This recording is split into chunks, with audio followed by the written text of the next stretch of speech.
진정한 친구, 눈빛만 봐도 서로 통하는 친구. 친구라는 말만 들어도 따뜻해집니다. 내가 젊었던 시절을 오랜 시간 함께 보냈던 친구라면 그동안 쌓았던 추억들도 떠오르니 입가에 웃음도 번지지요. 그래서 예부터 친구와 관련된 아름다운 말들이 많이 있었습니다. 마치 고기와 물의 관계처럼 때려야 뗄 수 없는 특별한 친구 사이를 수어지교라 했고, 서로 거역하지 않는 친구를 막역지우라 했습니다.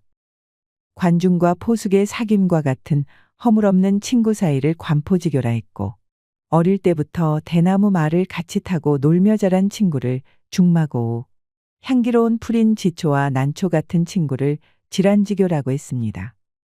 어렸을 적 학교 다닐 때 배운 사자성어지만 또 이렇게 나이 들어 친구를 생각하며 하나씩 읽어보니 그 뜻이 새롭습니다.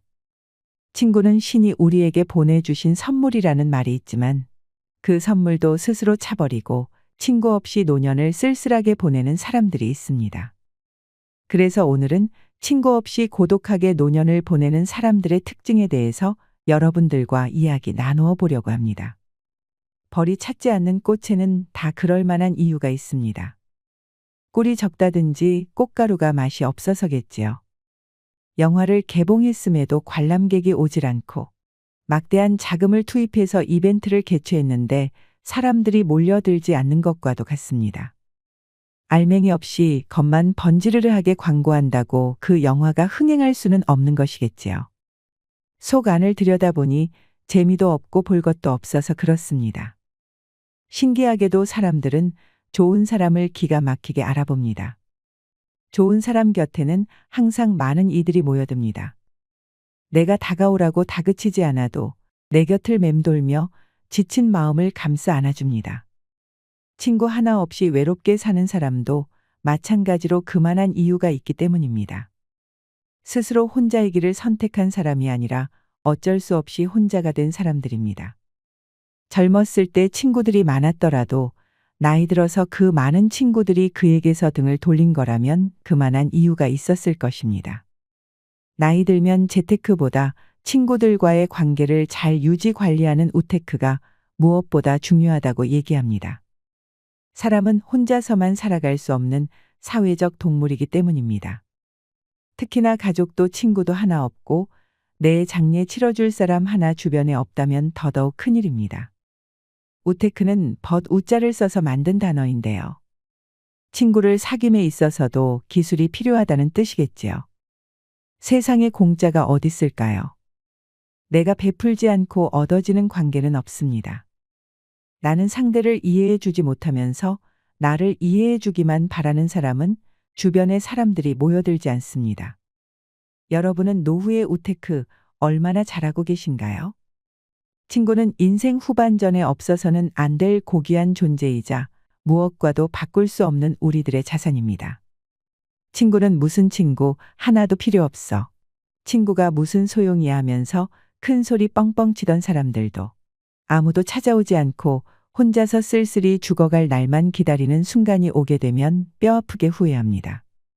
그때 내가 좀 더 잘할 걸, 내가 먼저 사과할 걸.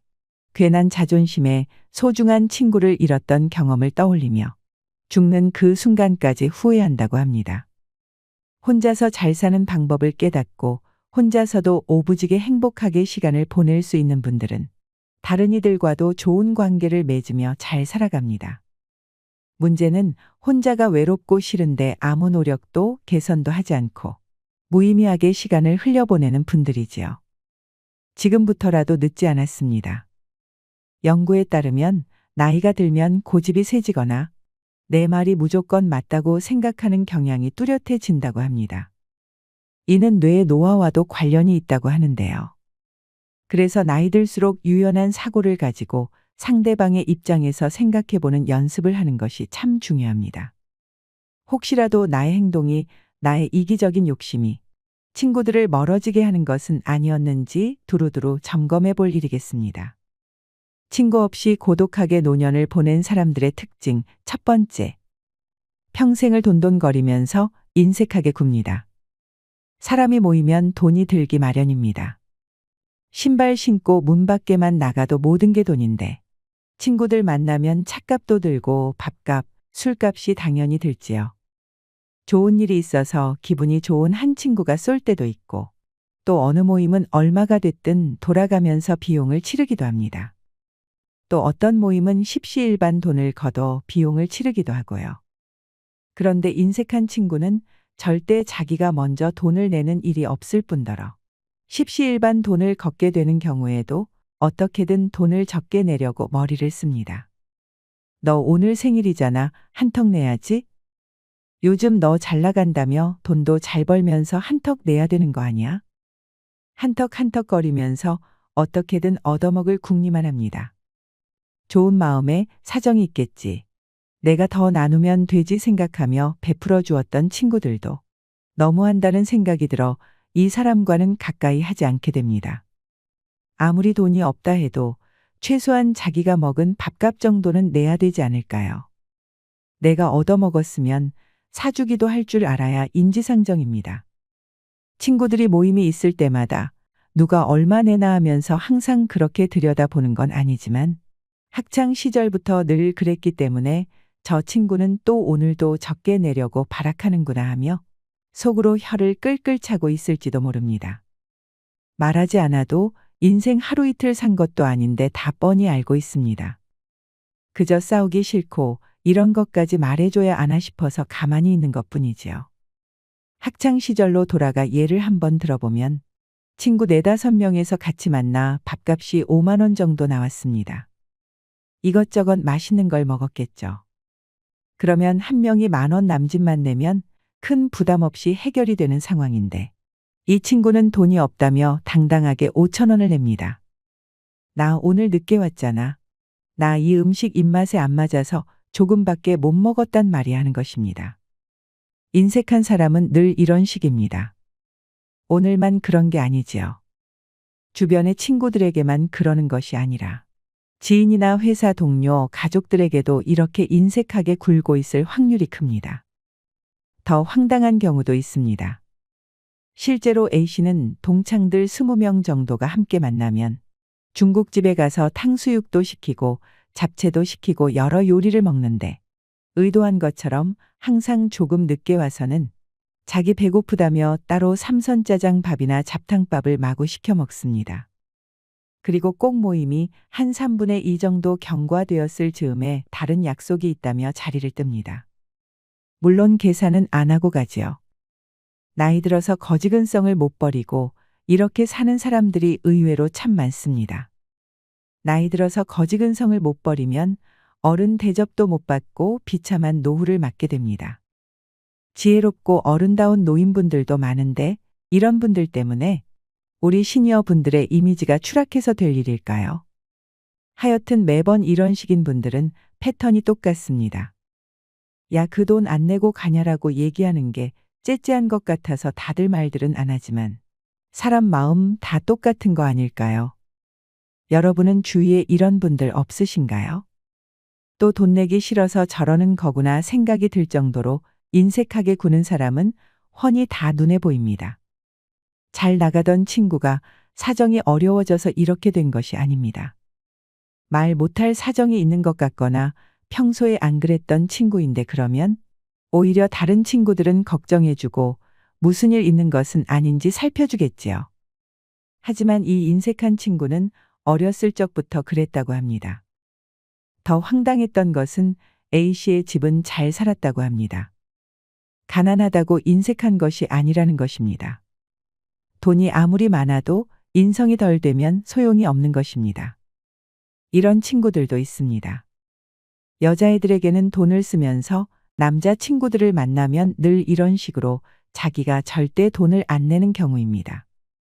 여자 앞에서는 뭐라도 있는 사람이냥 내가 낼게 하면서 돈을 쓰고 으쓱거리고 남자 친구들만 있는 모임에서는 계산대 앞에서 사라지는 유령이 따로 없습니다. 나이 60살이 넘어서까지 이러면 말 그대로 나이 들수록 취해지는 사람이 되는 것입니다. 친구 없이 고독하게 노년을 보내는 사람들의 특징 2번째. 자기가 친구에게 먼저 연락하지 않습니다. 친구라는 관계가 꼭 무슨 특별한 일이 있어서 연락해야 되는 것은 아닙니다. 비가 와서 갑자기 보고 싶을 수도 있고 종로의 어느 골목 모퉁이를 돌다가 갑자기 보고 싶어 연락할 수 있습니다. 옛 시절이 그리워서 생각나서 연락할 수도 있습니다. 그래서 친구가 친구인 것이죠. 근데 특별한 일이 아니면 평소에 절대 먼저 연락하지 않는 사람이 있습니다. 살았는지 죽었는지도 모르고 삽니다. 이게 무슨 친구일까요? 오히려 귀찮게 무슨 연락이냐 살기 바쁜데 하면서 평소 연락도 없다가 꼭 필요한 경조사 일이 있을 때 연락을 하는 친구가 있습니다. 우리는 이런 친구를 만나면 대뜸 그러죠. 야, 손가락이 떨어지기를 했냐? 전화 좀 해라, 전화 좀. 그래도 그때뿐이지 달라지는 것은 없습니다. 친구 관계라지만 늘 한쪽이 연락하고 안부 묻고 만나자고 하고 다른 한쪽은 상대 친구의 연락을 받아먹기만 하면서 관계를 이어온 경우가 있습니다. 그런데 어느 날 늘 연락하는 쪽이 어떤 이유로 인해 연락을 하지 못하게 되면 이 두 친구는 영영 만날 수 없게 되겠죠. 늘 자신에게 관심을 가져주고 먼저 연락해주고 시간을 내주는 좋은 친구 하나를 그렇게 잃게 되는 겁니다. 내가 사정이 있어서 자주 연락하지 못했는데 그런 거에 기분 상해하지 않고 꾸준히 연락을 주는 친구가 있다면 정말 고마워해야 합니다. 시간을 쓰고 마음을 쓸 줄 아는 친구는 우리 인생에 꼭 필요한 친구입니다. 우정도 주고받아야 그 우정이 유지된다는 걸 명심해야 합니다. 만약 그동안 내가 그래왔다면 이제부터라도 아쉬울 때만 연락하지 말고 생각나는 친구에게 먼저 연락해서 안부를 물어보세요. 친구 없이 고독하게 노년을 보낸 사람들의 특징 세 번째. 뭘 하자고 해도 꼭 막판에 핑계를 대고 빠집니다. 아예 못하겠었으면 처음부터 못하겠다, 못 가겠다, 안 되겠다 그렇게 말하지 않고 할 것처럼 가만히 있다가 분위기 무르익고 계획도 다 짰더니 본격적으로 뭔가 하려는 그 결정적인 순간에 아유 난 못해, 미안 이러면서 뒤로 빠지는 친구가 있습니다. 꼴불견이 따로 없습니다. 이건 친구들을 배려하지 않는 행동입니다. 내 이기심의 기분에 따라 행동하는 사람은 친구들에게 신뢰를 얻을 수 없습니다. 가장 흔하게 이런 일이 발생하는 때가 바로 여행을 준비할 때입니다. 물론 정말로 부득이하게 예상치 못했던 일로 마지막 순간에 합류를 못할 수 있게 되는 경우가 있긴 하지만 이것도 파토내는 사람이 계속 내는 법입니다. 약속을 소중히 여길 줄 모르는 사람은 우아하게 나이 드는 노년을 맞을 수 없습니다. 인원수에 맞춰서 차량 준비하고 음식 준비하고 숙박시설 예약도 끝냈고 예산도 인원수에 맞춰 딱 잡고 이제 회비 걷고 출발하는 것만 남았는데 뜬금없이 갑자기 자기는 못 가겠답니다. 전부터 파토냈던 경력이 화려해서 이번에 넣어줄까 말까 했는데 그래도 꼭 가고 싶다고 해서 넣어줬는데 아니나 다를까 똑같은 패턴입니다. 이번엔 무슨 일이 있어도 가겠다고 다짐에 다짐을 해놓고선 다른 약속이 생겼다지 뭔가요. 우리 계획이 선약으로 잡혔으면 뒤에 오는 약속을 이 선약을 피해서 잡아야지. 선약을 밀어내고 다른 약속을 잡는 경우가 말이 될까요? 친구들이 그동안은 많이 봐줘서 망정이지. 나중에는 아예 물어보지도 않게 되고 자기도 모르게 왕따가 될 수 있습니다. 이제 다시는 끼워주나 봐라, 안 끼워줄 거야. 이런 생각이 드는 게 당연하지 않을까요? 나중에 돼서야 너네 왜 나한테 말 안 하고 너네끼리만 여행 갔다 왔어 하면서 화내도 소용없는 일입니다. 친구 없이 고독하게 노년을 보내는 사람들의 특징 네 번째. 말조심을 할 줄 모르고 이쪽 저쪽 말을 쉽게 옮깁니다. 쓸데없이 이쪽 저쪽 말을 옮겨서 친구들 사이에 분란을 일으키는 사람이 있습니다. 뒷담화하기를 무척이나 즐겨하는 부류들이 이런 행동을 하는데 때론 의도적으로 친구들 사이를 이간질하는 것이 아닌가 하는 의구심이 들 정도입니다. 대체 무엇을 위해서 남의 이야기를 그렇게 쉽게 하는 걸까요? 누군가가 뒷담화를 공동체의 적이라고 표현했습니다. 뒷담화가 난무하는 곳에는 어떤 모임도 조직도 분란만 가득하고 화합과 평화가 발붙일 수는 없기 때문입니다. 이런 모임들은 결국 다 깨지게 됩니다. 늘 남의 얘기만 즐겨하는 사람은 자신은 얼마나 잘났길래 남을 평가하고 내 생각까지 덧붙여서 사실인 양 이야기하는 걸까요? 솔직하게 자신의 의견을 드러낼 용기가 없어서일까요? 아니면 자기를 담아낼 이야기가 없는 가여운 인생을 살고 있기에 남의 불행에 행복해하고 남의 얘기에 열중하는 것일까요? 극강의 오지랖이 따로 없습니다. 하지만 나이 들어서 계속 그런 삶을 살아간다면 그 결과는 그리 가볍지 않습니다. 그래서 친구들 사이에 우정이 깨지고 원수로까지 지내는 사람들이 얼마나 많나요? 이런 사람들은 자기 때문에 모임이 깨졌는데도 본인이 뭘 잘못했는지를 모르고 살아갑니다.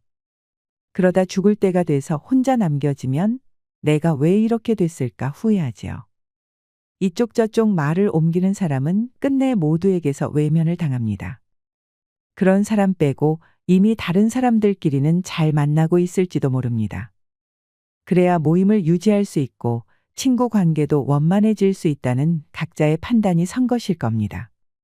친구 없이 고독하게 노년을 보내는 사람들의 특징 5번째. 친구에게 지적질을 습관적으로 하고 대단히 잘난 척합니다. 기쁘나 슬프나 눈이 오나 비가 오나 친구를 찾게 되는 첫 번째 이유는 뭐니 뭐니 해도 공감이 있기 때문일 겁니다. 그런데 공감은커녕 지적하고 훈수질하고 그리고 잘난 체를 한다면 친구로서는 치명적인 함량 미달일 수밖에 없습니다.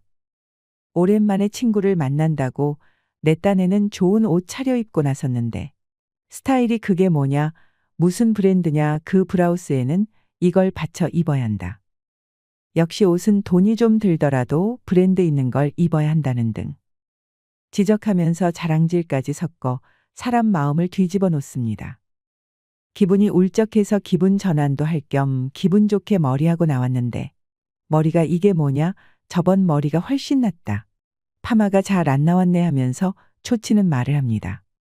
이 친구를 만나면 이상하게 기분이 나빠집니다. 집으로 돌아오는 길에 생각해 볼수록 찝찝함이 가득합니다. 악의로 말한 것은 아닐 거야 하면서 착한 분들은 이해하려 노력해 보지만 이미 마음에 상처가 났습니다. 말을 함부로 하는 사람은 자신의 말이 비수가 되어 남을 찌르는지도 몰라서 곱비 풀린 망아지 마냥 끝없이 독을 내뱉습니다. 그나마 한 성깔 하시는 분들은 차라리 낫습니다. 덕분에 상큼했던 기분도 다 날아가 버리고 항상 지적질하는 너의 귓방망이라도 한 대 후려갈겨야 속이 후련하겠다. 너와의 인연은 여기까지다 하면서 속으로라도 생각하거나 이를 실천하면 주고받은 것이니 억울할 일도 없겠지요. 하지만 대부분의 사람들은 그러질 못하니 얼굴만 울그락불그락해질 뿐입니다. 밉상 같은 자기 얼굴, 자기가 입은 옷이나 보고 얘기를 하든지 개성도 없이 명품 카피한 옷이나 사서 입으면서 자기가 무슨 패션 리더인 줄 착각하며 꼴값을 떠는 분들이 있다면 정말 반성하셔야 합니다. 남 지적하는 것 좋아하고 훈수질 좋아하는 친구를 보면 정말 웃긴 것이 제대로 잘 알아서 가르치려 드는 게 아니라 잘못된 정보를 전하고 편견을 갖고서 그런 만행을 저지른다는 겁니다. 배울 점도 없는데 배우라고 강요하니 얼마나 어이없는 일입니까? 입을 그렇게 놀리려면 본인부터 좀 알고나 해야 합니다. 기가 찰 노릇이지만 그렇다고 면전에서 맞대응하자니 같은 부류의 인간이 되는 것 같아서 차마 그럴 수는 없는 노릇입니다. 그래서 말없이 연락을 끊거나 조금씩 멀어지는 것을 택하는 사람도 있습니다. 그러면서 소중한 한 친구를 잃게 되는 것입니다. 친구란 이 세상과 모든 사람이 나를 버릴 때라도 나를 찾아주는 사람이라고 했습니다. 이렇게 귀한 존재인 만큼 친구에게 잘해야 합니다. 여러분, 주변 사람 다 떠나게 만드는 유형의 특징 얼마나 공감하셨나요? 그렇다면 이번에는 조금 더 객관적으로 인간관계 문제를 들여다보고 해결책을 찾아보는 시간을 가지고 싶습니다. 나는 딱히 잘못한 것도 없는데 이 사람이 날 띠껍게 대하네. 역시 이 사람은 처음부터 느낌이 뭔가 별로더니 내 감이 맞았네. 이런 생각을 하신 적이 있으시다면 이 이야기가 제법 흥미로우실 거라 생각합니다. 여러분, 주변에 적을 많이 둔 사람을 만나본 적이 있나요? 그런 사람들은 주로 누가 나에게 못된 짓을 했고 누가 별로다라는 식으로 자신의 적들을 틈만 나면 우리에게 소개해 줍니다. 하지만 눈치가 빠른 사람들은 그 사람의 주변에 적이 많은 건 주변 사람들의 문제가 아닌 적을 많이 둔 그 사람 한 명이 문제라는 것을 쉽게 눈치채지요. 하버드 대학교에서 배우는 인간관계 연구 내용에 따르면 주변에 적이 많은 사람들에게 가장 많이 보이는 성향은 바로 사소한 이유나 단순한 느낌으로 상대방을 싫어한다는 겁니다. 나는 걔가 싫어. 이런 말을 입에 달고 다니는 사람들이 있습니다. 왜 싫은데라고 물어보면 뭔가 생긴 것도 별로고 그냥 별로야. 내 느낌이 그래라고 대답합니다. 그리고 그들은 이런 식으로 누군가 싫다고 표현하는 게 스스로 솔직하고 멋있다고 생각합니다. 하지만 사람을 쉽게 싫어하는 사람은 결코 좋은 인간관계를 형성할 수 없습니다. 하버드 대학에서는 내가 상대방을 보는 것을 거울을 보는 것과 같다고 가르친다고 합니다. 내 감정을 그대로 비추는 거울인 것이죠. 당신이 상대방을 별로라고 생각하고 대한다면 당연히 상대방도 그것을 느낄 수밖에 없습니다.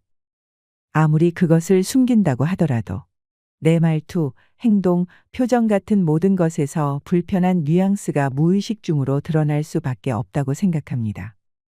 그럼 상대방도 금방 눈치채고 나를 그리 좋은 태도로 대하지 못하는 것입니다. 그리고 이런 상대방의 태도를 보면서 자신이 상대방을 이유 없이 싫어했던 것에 대한 정당성을 부여합니다. 나는 딱히 잘못한 것도 없는데 이 사람이 날 띠껍게 대하네? 역시 이 사람은 처음부터 느낌이 그랬어. 내 예감이 맞았네 하는 것입니다. 물론 상대방을 싫어할 수 있습니다. 그건 개인의 자유니까요. 하지만 상대방을 싫어하는 데에는 분명한 대가가 따르고 그 대가를 넘어서는 분명한 이유가 있어야 된다고 생각합니다. 주변에 적을 많이 두는 사람들은 이런 특징 외에도 인간관계에서 갖춰야 할 여러 가지 특성들을 놓치는 경우가 많습니다. 친구를 대할 때, 주변 사람과 가족을 대할 때, 우리는 이것 세 가지만은 기억해야 합니다. 인간관계에 스트레스 안 받는 법, 첫 번째. 가식적인 칭찬을 하지 마세요. 칭찬은 인류 역사상 가장 오래된 친화의 방식일 것입니다.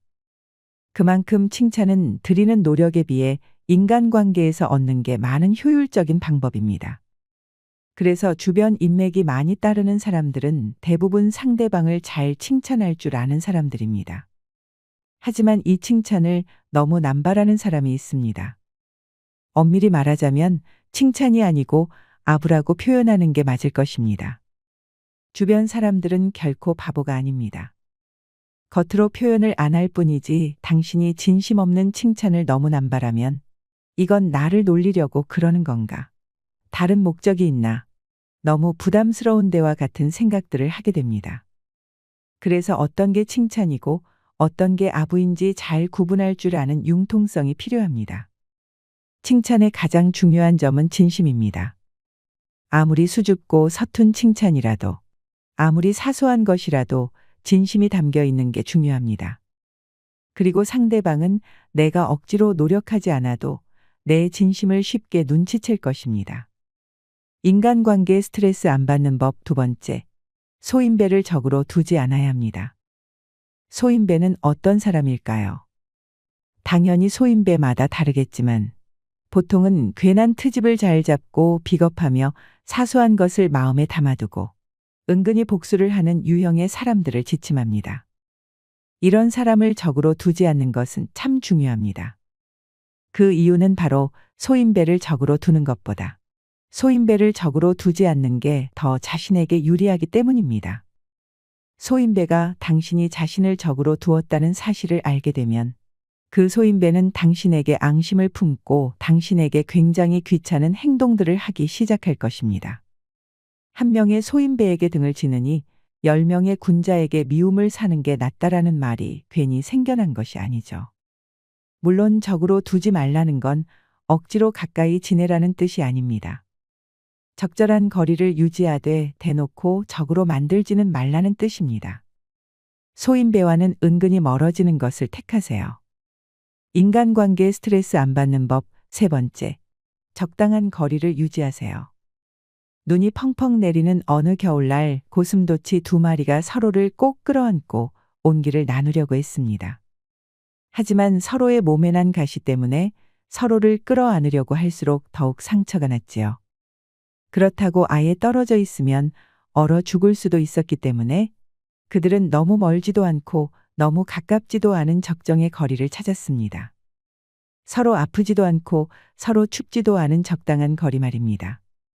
이는 단순한 동화처럼 보이지만 심리학 용어인 고슴도치 효과를 아주 잘 설명합니다. 사람도 고슴도치처럼 서로에게 적당한 거리가 있습니다. 부부와 같이 아무리 가까운 사이일지라도 너무 가까우면 갈등이 생기고 서로를 해치게 되는 경우가 있습니다. 적절한 거리를 유지하면 각자 마음의 공간이 생기고 이 공간에 서로에 대한 이해와 포용을 담을 수 있습니다. 우리 시니어분들이 은퇴 후 부부끼리 함께 있는 시간이 많아지면서 이런 갈등이 생기곤 하는데요.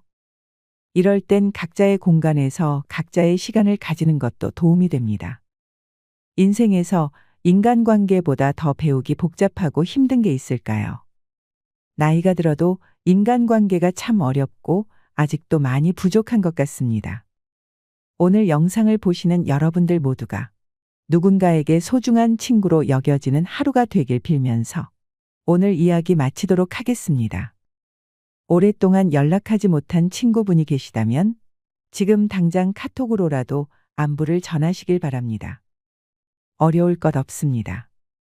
그러면서 다시 만나도 좋은 것이 친구입니다. 그리고 마지막까지 그분의 좋은 친구로 남아주세요. 행복한 노후는 그렇게 내가 만들어가는 것입니다. 이상으로 시니어에 대한 모든 것, 시니어 연구소였습니다.